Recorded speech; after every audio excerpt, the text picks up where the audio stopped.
जोहार। अधिकार की लड़ाई में निमंत्रण नहीं भेजे जाते। अधिकार की लड़ाई में निमंत्रण नहीं भेजे जाते। जिसका जमीर जिंदा होता है, जिसका जमीर जिंदा होता है वह खुद समर्थन में आ जाते हैं, खुद समर्थन में आ जाते हैं। जोहार। हम लोग पब्लिक रिव्यू चलाते हैं, तो हमेशा देखने को मिला कि पानी की पेयजल की समस्या है, और मैडम भी अपने भाषणों में पेयजल की समस्या को लेकर लेकर भाषण में बोली कि हम फील्ड में गए तो पेयजल की समस्या हमें देखने को मिली। तो क्या जनता इस बात को आप आश्वस्त करते कि इन 4 महीनों के बाद आप उन्हें पेयजल की समुचित व्यवस्था करेंगे? कांडे के पूर्व विधायक सरफराज अहमद जी के साथ हैं, जो राज्यसभा सदस्य जी भी हैं। ये हम इनसे बात करेंगे और यहाँ की रणनीति के विषय में जानने का प्रयास करेंगे। सबसे पहले सर, आपका हमारे चैनल पर स्वागत। बहुत धन्यवाद। सर, सोशल मीडिया पर एक फोटो बहुत ज़्यादा वायरल हो रहा है आपका, जिसमें आप दिख रहे हैं कि एक बाइक पे आप दौरा कर रहे हैं। इसमें लोगों को आप भावुक करने का प्रयास कर रहे हैं कि ये राजनीतिक षड्यंत्र है? नहीं, कोई षड्यंत्र नहीं है ना भावुक करने के लिए। एक नाला है, वो पंचायत पड़ता है कुंडलवा डैम, ठीक है। तो पहले अगर वो लोग बोले होते तो हम उसको बंधवा देते, पुल बनवा देते। लेकिन कल ही उन लोगों ने बोला, कल मैं गया था उस गांव में, तो उन लोगों ने कहा कि नहीं आप चल के देख लीजिए। तो हम लोग चल के, अब वो ऐसा जगह पे है कि हम गाड़ी से नहीं जा सकते थे, इसीलिए मोटरसाइकिल पर गए थे।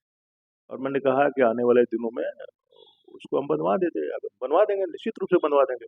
पहले बोले होते तो अब तक इतना पुल उल बनवाया हमने, उसको बनवा देते। तो इसीलिए बस, और कोई बात। कुछ जनता ये भी नाखुश है आपसे सर कि आप यहाँ के गांडे के विधायक थे, आप बीच में हम लोगों को धोखा दे दिए। इनका मुख्य वजह क्या है? मैं धोखेबाज नहीं हूँ, मैं सच बात करता हूँ। उस समय परिस्थिति ऐसी हो गई थी कि अगर हम इस्तीफा नहीं करते तो राज्य की सरकार को ये लोग डिसमिस कर देते, और आज यहाँ राष्ट्रपति शासन लगा हुआ होता। तो कोई भी फैसला करने के पहले उसको सोच करके ही कोई फैसला लिया जाता है।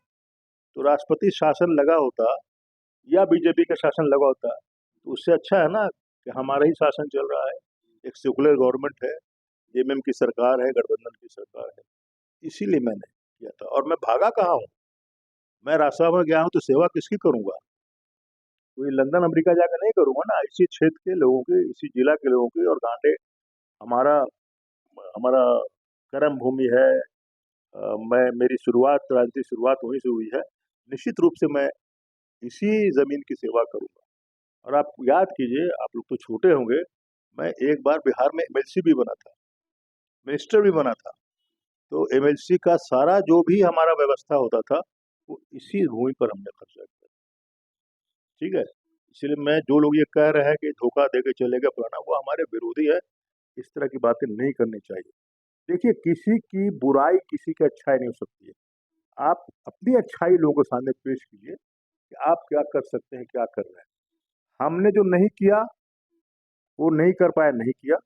जितना कर पाया किया। हम ये कहाँ कह रहे हैं कि हमने सारी समस्याओं का समाधान कर दिया। बहुत सारी ऐसी समस्याएं जिसका समाधान मैं नहीं कर पाया हूँ, और आने वाले दिनों में उन समस्याओं का समाधान होगा। आप जब इस्तीफा दिए थे, उसके बाद आप जनता के बीच गए, जबकि प्रायः देखने को मिलता है कि राजनेता जो रहते हैं इस्तीफा देने के बाद जनता के बीच में नहीं जाते हैं। आप जनता के बीच गए तो उन्हें आप मनाने के लिए गए थे, या फिर कोई उसमें भी आपका चाल था? वो चाल नहीं था, मैं सच्चाई बताने के लिए उनके बीच गया था। और आज भी मैं घूम रहा हूँ। मैं कोई चोर उचक्का नहीं हूँ जो भाग जाऊंगा मैदान छोड़ के। मैं हर लड़ाई को चुनौती की तरह लेता हूँ। पहले भी जनता के बीच था, आज भी हूँ, और आने वाले दिनों में भी रहूंगा। सर, विपक्षी बोल रहे हैं कि बाहरी उम्मीदवार ना चल तो का खूब नारा दे रहे हैं और खूब गाना भी बजा रहे हैं। इस पर क्या कहें? तो ये जो बीजेपी के उम्मीदवार है, क्या नाम उनका? दिलीप वर्मा जी, वो कहाँ के हैं? बाहरी हैं। जिसके मुंह में जो आता है, जो सूट करे वो बोलता है, ठीक है ना। और ये जो आईएम के कैंडिडेट है वो कहाँ के हैं? रांची के हैं। तो जिसको जो सूट करता है वो। कल्पना सोरेन की शादी कहाँ हुई? में हुई है ना, किसकी पत्नी थी? हेमंत सोरेन की तो। बाहरी है? गांडे के तो नहीं है। अरे तो कोई मुखिया का चुनाव हो रहा है क्या? कोई वार्ड का चुनाव नहीं ना हो रहा है, इसी स्टेट का चुनाव है ना, बाय इलेक्शन है ना। अपनी जो जो पार्टियां लड़नी है वो लड़ रही हैं अपने उम्मीदवार दे करके। क्या हमारे उम्मीदवार से कोई दूसरा अच्छा उम्मीदवार नजर आ रहा क्या आपको? अ, कटेगा, ये सर कटेगा लेकिन झुकेगा नहीं। ये गांडे विधानसभा है, जीत का कारवां रुकेगा नहीं, रुकेगा नहीं। जय झारखंड, जोहार। कल्पना सोरेन को हम भावी मुख्यमंत्री के तौर पर जनता देख रही है, इस पर क्या कहेंगे? वो आने वाला समय बताएगा। अभी तो फिलहाल एमएलए बनेंगी वो, और एक मजबूत उम्मीदवार बनेगी, मजबूर एमएलए बनेगी, मजबूत एमएलए बनेगी, और सरकार हमारी है। आप सोच सकते हैं कल्पना सोरेन अगर किसी कागज पे कोई अनुशंसा कर देंगे अपने क्षेत्र के विकास के लिए, उसको क्या सरकार नकार सकती है क्या? और आगे क्या होगा भविष्यवाणी मैं नहीं करता हूँ, जो सवाल आप पूछ रहे हैं। बस ये 4 महीना कल्पना सोरेन के पास रहेगा, अगर जनता प्यार देती है तो। उन 4 महीनों में क्या दशा बदलेगा गांडे का? कोशिश की जाएगी कि जो अधूरे काम हैं, पुल पुलिया, रोड, बिजली, स्कूल कॉलेज के, उसको इस 4 महीने में कंप्लीट करें, और नवंबर दिसंबर में जब चुनाव होगा तो यही कल्पना सोरेन फिर इसी क्षेत्र से चुनाव लड़ेगी। हम लोग पब्लिक रिव्यू चलाते हैं, तो हमेशा देखने को मिला कि पानी की, पेयजल की समस्या है, और मैडम भी अपने भाषणों में पेयजल की समस्या को लेकर भाषण में बोली कि हम फील्ड में गए तो पेयजल की समस्या हमें देखने को मिली। तो क्या जनता इस बात को आप आश्वस्त करते कि इन 4 महीनों के बाद आप उन्हें पेयजल की समुचित व्यवस्था करेंगे? देखिए, जल नल योजना की जो काम चल रहा है, उससे संतुष्टि लोगों को नहीं है, ठीक है ना? नंबर 1, ये स्कीम अभी ऑनगोइंग है, ये कंप्लीट नहीं हुआ है। कंप्लीट जब तक हो जाता है, हर घर को पानी देना, ये सरकार की योजना है, और इसमें आधा पैसा केंद्र सरकार का है, आधा पैसा राज्य सरकार का है।